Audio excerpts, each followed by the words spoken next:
ಬಿಜೆಪಿಗೆ ಸರ್ಜರಿ ಯಾವಾಗ ಆಗುತ್ತಾ ಅನ್ನುವಂತಹ ಹಲವು ಪ್ರಶ್ನೆಗಳು ಈಗ ಮೂಡ್ತಾ ಇದೆ. ನೋಡಿ, ಬಿಜೆಪಿಯಲ್ಲಿ ದೊಡ್ಡ ಮಟ್ಟದಲ್ಲಿ ಬದಲಾವಣೆಯ ಗಾಳಿ ಬೀಸುವ ಸಾಧ್ಯತೆಗಳು ಅಧಿಕವಾಗಿದೆ. ಹಾಗಿದ್ರೆ ಯಾಕೆ ಈ ವಿಚಾರ ಈಗ ಮುನ್ನೆಲೆಗೆ ಬಂತು? ಯಾಕೆ ವಿಚಾರವನ್ನ ಹೇಳ್ತಾ ಇದ್ದೀವಿ ಅಂತಂದ್ರೆ, ಬೇರೆ ರಾಜ್ಯಗಳ ಬಿಜೆಪಿ ಅಲ್ಲಿ ಈಗ ಬದಲಾವಣೆಯ ಗಾಳಿ ಬೀಸಿದೆ. ಸೊ ರಾಜ್ಯ ಬಿಜೆಪಿಯಲ್ಲೂ ಕೂಡ ಬದಲಾವಣೆಯ ಕಾಲ ಸನ್ನಿಹಿತವಾಯಿತಾ? ಹಲವು ರಾಜ್ಯಗಳಲ್ಲಿ ಈಗಾಗಲೇ ಬಿಜೆಪಿ ಬದಲಾವಣೆಯನ್ನ ಮಾಡಿದೆ. ಕರ್ನಾಟಕದ ಪಾಳಿ ಅತಿ ಶೀಘ್ರದಲ್ಲಿ ನೂತನ ಕಾರ್ಯಾಧ್ಯಕ್ಷರಾಗಿ ನಿತಿನ್ ನವೀನ್ ಸಿನ್ಹಾ ಅವರ ನೇಮಕ ಆಗಿದೆ. ಉತ್ತರ ಪ್ರದೇಶ ರಾಜ್ಯಾಧ್ಯಕ್ಷ ಆಗಿ ಪಂಕಜ್ ಚೌಧರಿ, ಉತ್ತರ ಪ್ರದೇಶದ ರಾಜ್ಯಾಧ್ಯಕ್ಷರಾಗಿ ಪಂಕಜ್ ಚೌಧರಿ ಅವರನ್ನ ಆಯ್ಕೆ ಮಾಡಿದ್ದಾರೆ. ಹಾಗಿದ್ರೆ ಕರ್ನಾಟಕ ಬಿಜೆಪಿಗೆ ಸರ್ಜರಿ ಮಾಡೋದು ಯಾವಾಗ? ಸನ್ನಿಹಿತವಾಯ್ತಾ ಆ ಕಾಲ? ದೇಶದಲ್ಲೇ ಕರ್ನಾಟಕದಲ್ಲಿ ಮಾತ್ರ ರಾಜ್ಯಾಧ್ಯಕ್ಷರ ಆಯ್ಕೆ ಬಾಕಿ ಉಳಿದಿದೆ. ವಿಜೇಂದ್ರ ಅವರೇ ಮುಂದುವರಿತಾರಾ ಅಥವಾ ಬದಲಾವಣೆಯ ಗಾಳಿ ಬೀಸುತ್ತಾ? ಬಾಕಿ ಇರುವ ರಾಜ್ಯ ಬಿಜೆಪಿ ರಾಜ್ಯಾಧ್ಯಕ್ಷರ ಆಯ್ಕೆ ಯಾವಾಗ ಆಗುತ್ತೆ? ಯಾರಾಗ್ತಾರೆ? ಈಗಾಗಲೇ ವಿಜೇಂದ್ರ ವಿರುದ್ಧ ಬಿಜೆಪಿಯ ರೆಬಲ್ಸ್ ಸಿಡಿದೆದ್ದಾಗಿದೆ. ವಿಜೇಂದ್ರ ಅವರು ಯಾವುದೇ ಕಾರಣಕ್ಕೂ ರಾಜ್ಯಾಧ್ಯಕ್ಷರಾಗಿ ಮುಂದುವರಿಬಾರದು ಅಂತ ಇವರು ಪಟ್ಟು ಹಿಡಿದಿದ್ದಾರೆ. ರೆಬಲ್ಸ್ ನಾಯಕರ ಮಾತಿಗೆ ಬಿಜೆಪಿ ಮಣಿಯುತ್ತಾ? ರೆಬಲ್ಸ್ ಮಾತಿಗೆ ಮಣಿದ್ರೆ ಅಸಮಾಧಾನ ಸ್ಫೋಟವಾಗುತ್ತಾ? ವಿಜೇಂದ್ರ ಬದಲಾವಣೆ ಮಾಡಿದ್ರೆ ಪಕ್ಷಕ್ಕೆ ಹಿನ್ನಡೆಯಾಗುತ್ತಾ? ಇವೆಲ್ಲವೂ ಕೂಡ ಸದ್ಯಕ್ಕಿನ ಪ್ರಶ್ನೆಗಳು. ಹೈಕಮಾಂಡ್ ವಿರುದ್ಧ ಬಿವೈ ವಿಜೇಂದ್ರ ಬಣ ಸಿಡಿದೇಳುವ ಸಾಧ್ಯತೆ ಇದೆ. ವಿಜೇಂದ್ರ ಅವರನ್ನ ಕೆಳಗಿಳಿಸಿದ್ರೆ ಲಿಂಗಾಯತರ ವಿರೋಧ ಎದುರಿಸಬೇಕಾದ ಪರಿಸ್ಥಿತಿ ಬರಬಹುದು. ಸೊ ವಿಜೇಂದ್ರ ಅವರನ್ನ ಕೆಳಗಿಳಿಸಿದ್ರೆ ಅದೇ ಸಮುದಾಯದ ಮತ್ತೊಬ್ಬ ನಾಯಕನನ್ನ ರಾಜ್ಯಾಧ್ಯಕ್ಷರನ್ನಾಗಿ ಮಾಡಿ ಲಿಂಗಾಯತ ಮತಗಳನ್ನ ಗಟ್ಟಿ ಮಾಡಿಕೊಳ್ಳೋದು. ಸೊ ಏನ್ ಮಾಡಬಹುದು? ಸದ್ಯ ಅಡಕತ್ತರಿಯಲ್ಲಿ ಬಿಜೆಪಿ ಹೈಕಮಾಂಡ್ ಸಿಕ್ಕಾಕೊಂಡಿದೆ. ಬದಲಾವಣೆಯ ಗಾಳಿ ಬೀಸುತ್ತಾ? ವಿಜೇಂದ್ರ ಅವರೇ ಮುಂದುವರಿತಾರಾ? ಬೇರೆ ನಾಯಕ ಎಂಟ್ರಿ ಕೊಡ್ತಾರಾ? ಇವೆಲ್ಲ ಪ್ರಶ್ನೆಗಳಿಗೆ ಬಿಜೆಪಿಗೆ ಸರ್ಜರಿ ಯಾವಾಗ ಆಗುತ್ತಾ ಅನ್ನುವಂತಹ ಹಲವು ಪ್ರಶ್ನೆಗಳು ಈಗ ಮೂಡ್ತಾ ಇದೆ. ನೋಡಿ, ಬಿಜೆಪಿಯಲ್ಲಿ ದೊಡ್ಡ ಮಟ್ಟದಲ್ಲಿ ಬದಲಾವಣೆಯ ಗಾಳಿ ಬೀಸುವ ಸಾಧ್ಯತೆಗಳು ಅಧಿಕವಾಗಿದೆ. ಹಾಗಿದ್ರೆ ಯಾಕೆ ಈ ವಿಚಾರ ಈಗ ಮುನ್ನೆಲೆಗೆ ಬಂತು? ಯಾಕೆ ವಿಚಾರವನ್ನ ಹೇಳ್ತಾ ಇದ್ದೀವಿ ಅಂತಂದ್ರೆ, ಬೇರೆ ರಾಜ್ಯಗಳ ಬಿಜೆಪಿ ಅಲ್ಲಿ ಈಗ ಬದಲಾವಣೆಯ ಗಾಳಿ ಬೀಸಿದೆ. ಸೊ ರಾಜ್ಯ ಬಿಜೆಪಿಯಲ್ಲೂ ಕೂಡ ಬದಲಾವಣೆಯ ಕಾಲ ಸನ್ನಿಹಿತವಾಯಿತಾ? ಹಲವು ರಾಜ್ಯಗಳಲ್ಲಿ ಈಗಾಗಲೇ ಬಿಜೆಪಿ ಬದಲಾವಣೆಯನ್ನ ಮಾಡಿದೆ. ಕರ್ನಾಟಕದ ಪಾಳಿ ಅತಿ ಶೀಘ್ರದಲ್ಲಿ ನೂತನ ಕಾರ್ಯಾಧ್ಯಕ್ಷರಾಗಿ ನಿತಿನ್ ನವೀನ್ ಸಿನ್ಹಾ ಅವರ ನೇಮಕ ಆಗಿದೆ. ಉತ್ತರ ಪ್ರದೇಶ ರಾಜ್ಯಾಧ್ಯಕ್ಷ ಆಗಿ ಪಂಕಜ್ ಚೌಧರಿ, ಉತ್ತರ ಪ್ರದೇಶದ ರಾಜ್ಯಾಧ್ಯಕ್ಷರಾಗಿ ಪಂಕಜ್ ಚೌಧರಿ ಅವರನ್ನ ಆಯ್ಕೆ ಮಾಡಿದ್ದಾರೆ. ಹಾಗಿದ್ರೆ ಕರ್ನಾಟಕ ಬಿಜೆಪಿಗೆ ಸರ್ಜರಿ ಮಾಡೋದು ಯಾವಾಗ? ಸನ್ನಿಹಿತವಾಯ್ತಾ ಆ ಕಾಲ? ದೇಶದಲ್ಲೇ ಕರ್ನಾಟಕದಲ್ಲಿ ಮಾತ್ರ ರಾಜ್ಯಾಧ್ಯಕ್ಷರ ಆಯ್ಕೆ ಬಾಕಿ ಉಳಿದಿದೆ. ವಿಜೇಂದ್ರ ಅವರೇ ಮುಂದುವರಿತಾರಾ ಅಥವಾ ಬದಲಾವಣೆಯ ಗಾಳಿ ಬೀಸುತ್ತಾ? ಬಾಕಿ ಇರುವ ರಾಜ್ಯ ಬಿಜೆಪಿ ರಾಜ್ಯಾಧ್ಯಕ್ಷರ ಆಯ್ಕೆ ಯಾವಾಗ ಆಗುತ್ತೆ? ಯಾರಾಗ್ತಾರೆ? ಈಗಾಗಲೇ ವಿಜೇಂದ್ರ ವಿರುದ್ಧ ಬಿಜೆಪಿಯ ರೆಬಲ್ಸ್ ಸಿಡಿದೆದ್ದಾಗಿದೆ. ವಿಜೇಂದ್ರ ಅವರು ಯಾವುದೇ ಕಾರಣಕ್ಕೂ ರಾಜ್ಯಾಧ್ಯಕ್ಷರಾಗಿ ಮುಂದುವರಿಬಾರದು ಅಂತ ಇವರು ಪಟ್ಟು ಹಿಡಿದಿದ್ದಾರೆ. ರೆಬಲ್ಸ್ ನಾಯಕರ ಮಾತಿಗೆ ಬಿಜೆಪಿ ಮಣಿಯುತ್ತಾ?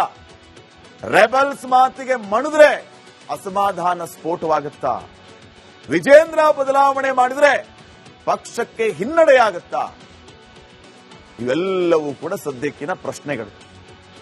ಹೈಕಮಾಂಡ್ ವಿರುದ್ಧ ಬಿವೈ ವಿಜೇಂದ್ರ ಬಣ ಸಿಡಿದೇಳುವ ಸಾಧ್ಯತೆ ಇದೆ. ವಿಜೇಂದ್ರ ಅವರನ್ನ ಕೆಳಗಿಳಿಸಿದ್ರೆ ಲಿಂಗಾಯತರ ವಿರೋಧ ಎದುರಿಸಬೇಕಾದ ಪರಿಸ್ಥಿತಿ ಬರಬಹುದು.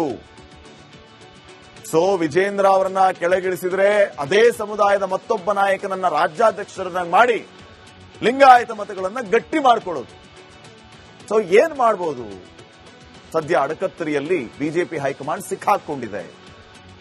ಬದಲಾವಣೆಯ ಗಾಳಿ ಬೀಸುತ್ತಾ? ವಿಜೇಂದ್ರ ಅವರೇ ಮುಂದುವರಿತಾರಾ? ಬೇರೆ ನಾಯಕ ಎಂಟ್ರಿ ಕೊಡ್ತಾರಾ? ಇವೆಲ್ಲ ಪ್ರಶ್ನೆಗಳಿಗೆ ಬಿಜೆಪಿಗೆ ಸರ್ಜರಿ ಯಾವಾಗ ಆಗುತ್ತಾ ಅನ್ನುವಂತಹ ಹಲವು ಪ್ರಶ್ನೆಗಳು ಈಗ ಮೂಡ್ತಾ ಇದೆ. ನೋಡಿ, ಬಿಜೆಪಿಯಲ್ಲಿ ದೊಡ್ಡ ಮಟ್ಟದಲ್ಲಿ ಬದಲಾವಣೆಯ ಗಾಳಿ ಬೀಸುವ ಸಾಧ್ಯತೆಗಳು ಅಧಿಕವಾಗಿದೆ. ಹಾಗಿದ್ರೆ ಯಾಕೆ ಈ ವಿಚಾರ ಈಗ ಮುನ್ನೆಲೆಗೆ ಬಂತು? ಯಾಕೆ ಈ ವಿಚಾರವನ್ನ ಹೇಳ್ತಾ ಇದ್ದೀವಿ ಅಂತಂದ್ರೆ, ಬೇರೆ ರಾಜ್ಯಗಳ ಬಿಜೆಪಿ ಅಲ್ಲಿ ಈಗ ಬದಲಾವಣೆಯ ಗಾಳಿ ಬೀಸಿದೆ. ಸೊ ರಾಜ್ಯ ಬಿಜೆಪಿಯಲ್ಲೂ ಕೂಡ ಬದಲಾವಣೆಯ ಕಾಲ ಸನ್ನಿಹಿತವಾಯಿತಾ? ಹಲವು ರಾಜ್ಯಗಳಲ್ಲಿ ಈಗಾಗಲೇ ಬಿಜೆಪಿ ಬದಲಾವಣೆಯನ್ನ ಮಾಡಿದೆ. ಕರ್ನಾಟಕದ ಪಾಳಿ ಅತಿ ಶೀಘ್ರದಲ್ಲಿ ನೂತನ ಕಾರ್ಯಾಧ್ಯಕ್ಷರಾಗಿ ನಿತಿನ್ ನವೀನ್ ಸಿನ್ಹಾ ಅವರ ನೇಮಕ ಆಗಿದೆ. ಉತ್ತರ ಪ್ರದೇಶ ರಾಜ್ಯಾಧ್ಯಕ್ಷ ಆಗಿ ಪಂಕಜ್ ಚೌಧರಿ, ಉತ್ತರ ಪ್ರದೇಶದ ರಾಜ್ಯಾಧ್ಯಕ್ಷರಾಗಿ ಪಂಕಜ್ ಚೌಧರಿ ಅವರನ್ನ ಆಯ್ಕೆ ಮಾಡಿದ್ದಾರೆ. ಹಾಗಿದ್ರೆ ಕರ್ನಾಟಕ ಬಿಜೆಪಿಗೆ ಸರ್ಜರಿ ಮಾಡೋದು ಯಾವಾಗ? ಸನ್ನಿಹಿತವಾಯ್ತಾ ಆ ಕಾಲ? ದೇಶದಲ್ಲೇ ಕರ್ನಾಟಕದಲ್ಲಿ ಮಾತ್ರ ರಾಜ್ಯಾಧ್ಯಕ್ಷರ ಆಯ್ಕೆ ಬಾಕಿ ಉಳಿದಿದೆ. ವಿಜೇಂದ್ರ ಅವರೇ ಮುಂದುವರಿತಾರಾ ಅಥವಾ ಬದಲಾವಣೆಯ ಗಾಳಿ ಬೀಸುತ್ತಾ? ಬಾಕಿ ಇರುವ ರಾಜ್ಯ ಬಿಜೆಪಿ ರಾಜ್ಯಾಧ್ಯಕ್ಷರ ಆಯ್ಕೆ ಯಾವಾಗ ಆಗತ್ತೆ? ಯಾರಾಗ್ತಾರೆ? ಈಗಾಗಲೇ ವಿಜೇಂದ್ರ ವಿರುದ್ಧ ಬಿಜೆಪಿಯ ರೆಬಲ್ಸ್ ಸಿಡಿದೆದ್ದಾಗಿದೆ. ವಿಜೇಂದ್ರ ಅವರು ಯಾವುದೇ ಕಾರಣಕ್ಕೂ ರಾಜ್ಯಾಧ್ಯಕ್ಷರಾಗಿ ಮುಂದುವರಿಬಾರದು ಅಂತ ಇವರು ಪಟ್ಟು ಹಿಡಿದಿದ್ದಾರೆ. ರೆಬಲ್ಸ್ ನಾಯಕರ ಮಾತಿಗೆ ಬಿಜೆಪಿ ಮಣಿಯುತ್ತಾ? ರೆಬಲ್ಸ್ ಮಾತಿಗೆ ಮಣಿದ್ರೆ ಅಸಮಾಧಾನ ಸ್ಫೋಟವಾಗುತ್ತಾ? ವಿಜೇಂದ್ರ ಬದಲಾವಣೆ ಮಾಡಿದ್ರೆ ಪಕ್ಷಕ್ಕೆ ಹಿನ್ನಡೆಯಾಗುತ್ತಾ?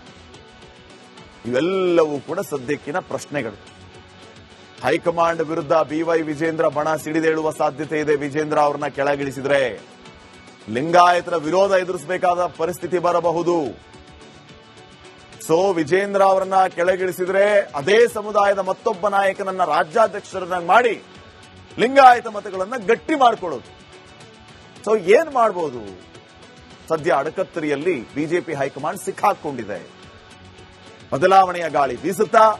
ವಿಜೇಂದ್ರ ಅವರೇ ಮುಂದುವರಿತಾರಾ? ಬೇರೆ ನಾಯಕ ಎಂಟ್ರಿ ಕೊಡ್ತಾರಾ? ಇವೆಲ್ಲ ಪ್ರಶ್ನೆಗಳಿಗೆ ಬಿಜೆಪಿಗೆ ಸರ್ಜರಿ ಯಾವಾಗ ಆಗುತ್ತಾ ಅನ್ನುವಂತಹ ಹಲವು ಪ್ರಶ್ನೆಗಳು ಈಗ ಮೂಡ್ತಾ ಇದೆ. ನೋಡಿ, ಬಿಜೆಪಿಯಲ್ಲಿ ದೊಡ್ಡ ಮಟ್ಟದಲ್ಲಿ ಬದಲಾವಣೆಯ ಗಾಳಿ ಬೀಸುವ ಸಾಧ್ಯತೆಗಳು ಅಧಿಕವಾಗಿದೆ. ಹಾಗಿದ್ರೆ ಯಾಕೆ ಈ ವಿಚಾರ ಈಗ ಮುನ್ನೆಲೆಗೆ ಬಂತು? ಯಾಕೆ ಈ ವಿಚಾರವನ್ನ ಹೇಳ್ತಾ ಇದ್ದೀವಿ ಅಂತಂದ್ರೆ, ಬೇರೆ ರಾಜ್ಯಗಳ ಬಿಜೆಪಿ ಅಲ್ಲಿ ಈಗ ಬದಲಾವಣೆಯ ಗಾಳಿ ಬೀಸಿದೆ. ಸೊ ರಾಜ್ಯ ಬಿಜೆಪಿಯಲ್ಲೂ ಕೂಡ ಬದಲಾವಣೆಯ ಕಾಲ ಸನ್ನಿಹಿತವಾಯಿತಾ? ಹಲವು ರಾಜ್ಯಗಳಲ್ಲಿ ಈಗಾಗಲೇ ಬಿಜೆಪಿ ಬದಲಾವಣೆಯನ್ನ ಮಾಡಿದೆ. ಕರ್ನಾಟಕದ ಪಾಳಿ ಅತಿ ಶೀಘ್ರದಲ್ಲಿ ನೂತನ ಕಾರ್ಯಾಧ್ಯಕ್ಷರಾಗಿ ನಿತಿನ್ ನವೀನ್ ಸಿನ್ಹಾ ಅವರ ನೇಮಕ ಆಗಿದೆ.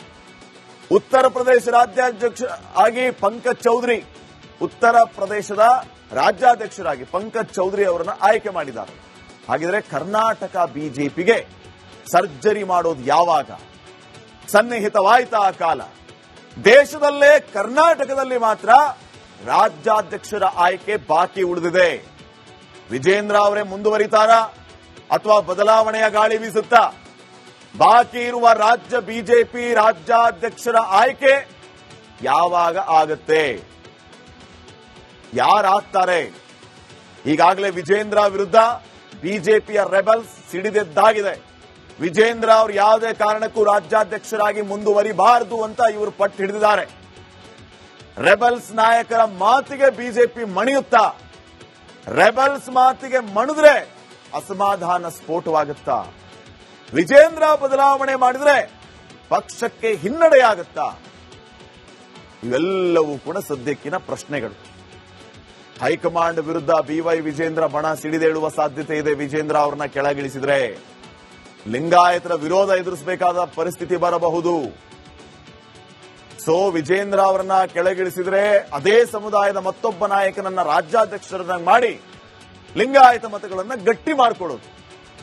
ಸೊ ಏನ್ ಮಾಡಬಹುದು? ಸದ್ಯ ಅಡಕತ್ತರಿಯಲ್ಲಿ ಬಿಜೆಪಿ ಹೈಕಮಾಂಡ್ ಸಿಕ್ಕಾಕೊಂಡಿದೆ. ಬದಲಾವಣೆಯ ಗಾಳಿ ಬೀಸುತ್ತಾ? ವಿಜೇಂದ್ರ ಅವರೇ ಮುಂದುವರಿತಾರಾ? ಬೇರೆ ನಾಯಕ ಎಂಟ್ರಿ ಕೊಡ್ತಾರಾ? ಇವೆಲ್ಲ ಪ್ರಶ್ನೆಗಳಿಗೆ